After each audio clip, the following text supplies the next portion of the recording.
Welcome to the Explainer. Today, we're diving into something every roboticist struggles with: testing. But we aren't just talking about your standard run-of-the-mill unit tests. We're looking at how to build a highly efficient, trustworthy, continuous integration architecture for robotics that relies on zero luck. Literally none. So let's jump right in and see how a properly structured pipeline can save you from endless, soul-crushing debugging out in the field. 45. That's the magic number of tests running on every single push in the architecture we're exploring today. They're spread across 4 distinct layers, they currently boast 0 failures, and, here's the absolute kicker, not a single one of them sleeps on a wall clock. The whole suite is incredibly fast. We're talking Layer 1 completing in about 30 wall seconds, and Layer 3 finishing in just 25 sim seconds. Let's break down exactly how this is structured. Here is our roadmap for this explainer. We'll start with the pyramid concept, move into Layer 0 linters, hit Layer 1 math GTests, check out the Layer 2 smoke test, tackle the Layer 3 SIL acceptance, and finally, we'll actually prove the gate works. All right, Section 1, the pyramid concept, also known as the fail-fast filter. Interestingly, this architecture deliberately tosses out the classic 3-tier Mike-Cone pyramid. Instead, it acts as a strict fail-fast filter. We're climbing from the absolute cheapest checks, stuff that runs before a binary is even built, all the way up to the most expensive software in the loop or SIL simulation. The philosophy is super simple but incredibly powerful. A missing trailing new line in a YAML file should never ever cost you 20 seconds of simulation time to discover. I mean, we've all been there, right? The order is strictly enforced too. If Layer 0 fails, the whole job just dies before Layer 1 even gets compiled. Moving on to Section 2, Layer 0 linters, formatting and hygiene. Now, it's really easy to just dismiss linters as pure formatting, but Layer 0 enforces a strict hygiene that actually catches real functional bugs before a single line of code compiles. Every package uses standard tools like Abamint lint auto with CPP lint, XML lint, and lint cammake. But on top of that, there's a pinned pre-commit hook running Clang format version 18. It strips trailing whitespace, validates YAML, and, this is huge, it explicitly rejects any file larger than 1 megabyte. In this project's contribution guide, they call that hard rule number 5. To see why this matters, look at a specific bug this layer brilliantly caught. It was an include order issue in a kinematics test file where a C system header got mistakenly placed after the standard CMath library.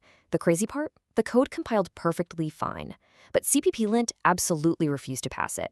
Fixing it was just a one-line change, but without this base layer, that bug easily would have slipped right past peer review and lived forever in the codebase. And as for that strict 1 megabyte file limit we talked about, it's definitely not just cosmetic. The author makes a great point. A massive ROSBOG or a random PDF accidentally committed would immediately balloon the repository and permanently slow down every single clone for every developer moving forward. Catching those right at the gate means you'll basically never have to invoke those incredibly painful git filter repo commands. Section 3, Layer 1, Math Chests. Pure math, no simulation. At this layer, we've got 13 pure math Google tests, or GTests. They all execute in mere milliseconds. The real secret weapon here? Not one of them touches ROS. They don't touch the Mujoko physics engine, and they don't even spin up a node. They strictly validate functions living in header-only pure math modules. As you can see, they validate core logic like kinematics, go-to-goal behavior, and obstacle guards. So the big takeaway here is that testable architecture is a design choice. It is absolutely not luck. By deliberately stripping the logic down into pure functions where you have a clear input, a clear output, and 0 side effects or node handles, these tests instantly catch logic errors. The ROS nodes essentially just become thin wrappers around the math. Sure, this isolation cost an afternoon of refactoring, but it paid for itself instantly when a unit test caught a sneaky sign error in the wrap angle logic way before anyone even had to think about firing up a simulation. All right, Section 4, Layer 2, the smoke test. Catching the QoS mismatch. This layer's job is just making sure the entire system actually boots up, and it brilliantly caught a totally silent quality of service, or QoS, mismatch. We already proved the math works in Layer 1, right? Well, in ROS 2, if you have a reliable subscriber listening to a best effort publisher like Sensor Data QoS, you don't get an error, you don't even get a warning, you just get 0 messages. If this smoke test wasn't there, a developer would have been standing in the field, staring at a frozen robot, wondering what on earth went wrong. And to make this test totally deterministic, the developer completely abandoned flaky wall clock sleep commands. which is a massive win for reliability, honestly. Instead, the test uses a condition variable that actively waits for messages to arrive. The only sleep command in the whole file is a 45-second safety ceiling, and that exists purely to fail the test if the system completely hangs. On to Section 5, Layer 3, Cell Acceptance, the scenario that matters. This is the heavyweight test. This is what actually proves the robot does what it's supposed to do, reach its goal without crashing. It spawns 3 separate processes: a bridge to the Mujoko physics engine containing an obstacle scene, the navigation stack, and a ROS-bag recorder. It evaluates success against a super strict contract. The robot has to get within a 0.15 meter goal tolerance, maintain at least 0.3 meters of obstacle clearance, and do the whole thing within a strict 20-second simulation time budget. Now, that simulation time budget is absolutely vital. Like the developer notes, asserting on sim time is non-negotiable. A slow CI runner should never, ever fail a scenario that would have passed on a faster machine. The simulation clock flows from the bridge, the knapsack runs on that exact clock, and the test asserts on it. It guarantees complete fairness, regardless of the underlying hardware. And this full physics interaction is the exact and really only way the pipeline caught what they dubbed the pitch bug. Here's what happened. Upon acceleration, the robot's nose dove just enough that the front lidar beams dipped below horizontal and hit the ground a meter ahead. The obstacle guard saw the ground, assumed it was a wall, and completely stopped the robot. Literally no isolated unit test could ever catch this because the kinematics and controller were mathematically perfect. It was purely a physics and algorithm interaction, which ultimately required tuning a velocity feedback gain to fix. Finally, Section 6, Proving the Gate, Testing the Tests. So, our 4-layer pyramid is fully built, but we have to ask ourselves a pretty tough question.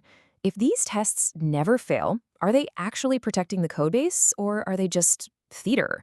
To prove this gate isn't just decoration, the developer deliberately went in and broke the code to see exactly how the pipeline would react. By intentionally submitting broken pull requests, they proved the gate really works. In PR number 6, they slipped in a deliberately wrong unit test assertion.